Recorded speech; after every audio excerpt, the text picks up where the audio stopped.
Mills का shift होने का ताल्लुक है बांग्लादेश में, तो टेक्सटाइल मिल्स तो वहाँ शिफ्ट नहीं हो रही, इसलिए कि वहाँ पे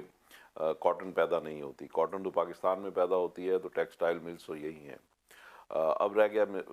टेक्सटाइल बिजनेस शिफ्ट होने का, जहाँ तक ताल्लुक है तो वो गारमेंट इंडस्ट्री जो है वो खासी वहाँ पर जा रही है। और वो ये नहीं कि कोई पाकिस्तान से वहाँ जा रही है,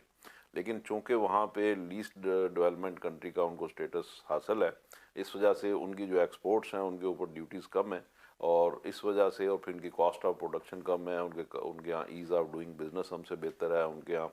बिजली और गैस की प्राइसेस जो हैं वो हमसे कम है, ज़मीन की प्राइसेस हमसे कम है। तो इस वजह से वहाँ पे जो कारोबारी मौक़े पाकिस्तान की निस्बत बेहतर हैं, इस वजह से वहाँ के बिजनेसेस ग्रो कर रहे हैं, और वो जो ग्रो कर रहे हैं उनकी एक्सपोर्ट्स बढ़ रही हैं। और उनकी जो एक्सपोर्ट्स हैं वो 35 अरब डॉलर से, सिर्फ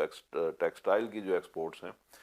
वो 35 अरब डॉलर से तजावज़ कर चुकी हैं, जबकि पाकिस्तान की जो टेक्सटाइल एक्सपोर्ट्स हैं वो कोई 12-15 अरब डॉलर की विसिनिटी में ऊपर नीचे चलती रहती हैं। तो पाकिस्तान हालांकि एक कॉटन ग्रोइंग कंट्री है, और हम अगर अपनी कॉस्ट ऑफ प्रोडक्शन कम कर लें, हमारी कॉटन क्रॉप इस साल फेल हो गई, कॉटन क्रॉप को हम सही तवज्जो दें, और इसके अलावा हम जो अपनी मशीनरी अपग्रेड करने का तवज्जो दें, इसके अलावा गैस और पानी और बिजली जो एक इंडस्ट्री की रिक्वायरमेंट्स होती हैं उसको अगर हम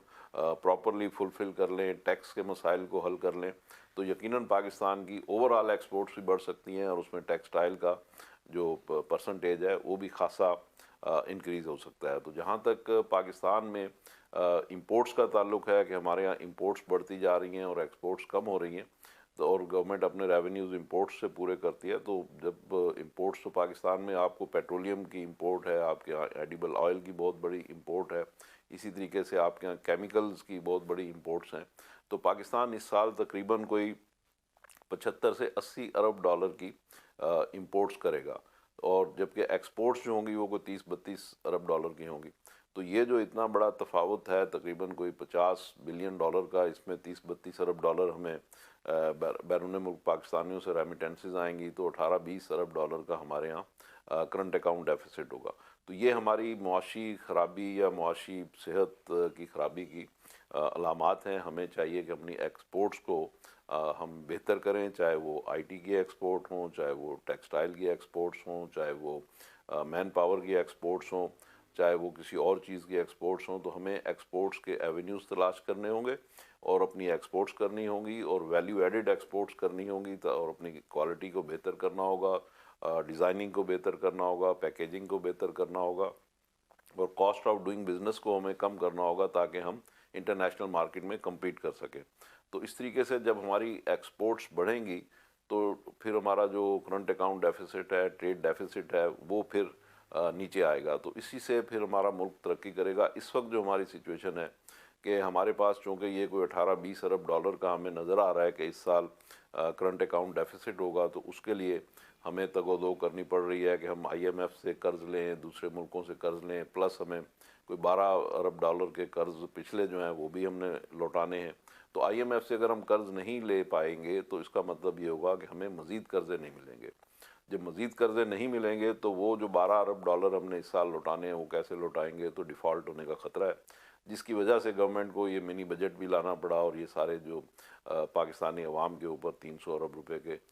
नए टैक्स लगाए गए हैं पेट्रोलियम लेवी के नतीजे में, को 25 रुपये पर लीटर इसकी प्राइसेस बढ़ने का सिलसिला जारी है। हर महीने हम 2 दफ़ा हम उसकी इंस्टॉलमेंट्स देख रहे हैं। इसी तरीके से बिजली के नर्ख हैं। तो ये सारे मामलात जो हैं, जब तक हम अपनी एक्सपोर्ट्स को नहीं बढ़ाएंगे, और एक्सपोर्ट्स को बढ़ाने का मतलब ये है कि उसके लिए हम सही इकदाम नहीं करेंगे, उस वक़्त तक हमारी एक्सपोर्ट्स नहीं बढ़ेंगी। इसी तरीके से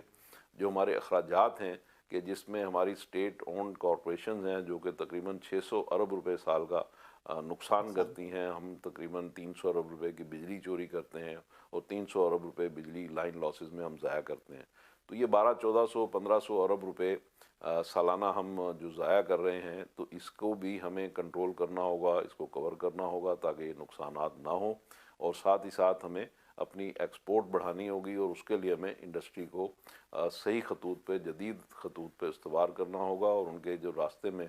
मुश्किलात हैं उनको दूर करना होगा। तो इस तरीके से मिल के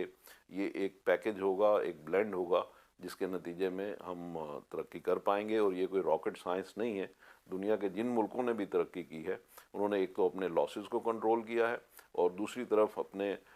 टैक्स टू जीडीपी को बढ़ाया है और तीसरी तरफ उन्होंने अपने जो बिजनेसमैन हैं उनको सहूलतें दी हैं और उनकी कॉस्ट को सही रखा है, उनकी कॉम्पिटिटिवनेस को सही रखा है और उनको जो इंडस्ट्रियल इनपुट्स हैं उनको ठीक रखा है। तो उसके नतीजे में उनके यहाँ सनती तरक्की